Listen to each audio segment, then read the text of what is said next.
If I may Thank you, respond Governor. to the Ukraine question. In fact, we are going to go from the hot wars in Ukraine and Gaza and Israel to what many people are calling the new Cold War with China. And I remind the audience that it's important for our visitors at home to be able to hear you, and especially for the people in Beijing to hear you.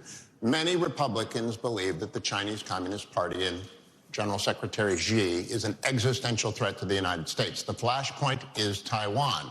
For decades and decades, the American military, but primarily the United States Navy, has deterred an attack from China to the island state of Taiwan.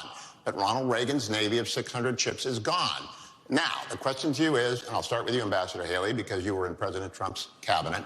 His goal was a 355-ship Navy. That's what he pushed for. He got to 300. It's now at 291. Is that big enough to deter and, if necessary, defeat an invasion of Taiwan? China has the largest naval fleet in the world. They have 350 ships. They'll have 400 ships in 2 years. We won't even have 350 ships in 2 decades. China has built up their military. It's not just land, air, and sea. They're doing cyber. They're doing artificial intelligence. They're doing space.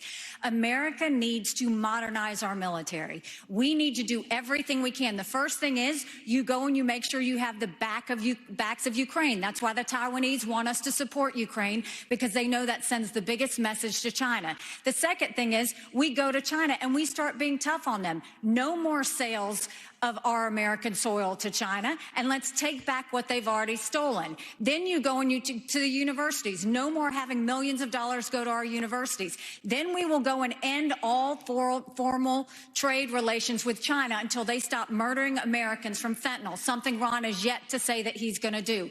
And then we modernize our military. When we strengthen our military, when we modernize it with the focus of cyber, artificial intelligence, and space, when we make sure that we have the backs of our friends, whether it's in Israel, whether it's in Ukraine, and we should be arming Taiwan. Make sure they have the equipment they need. Make sure they have the training they need now. There is nothing China fears more than knowing that America will have Taiwan's back. Let's make sure that we show it by making sure they have the equipment they need.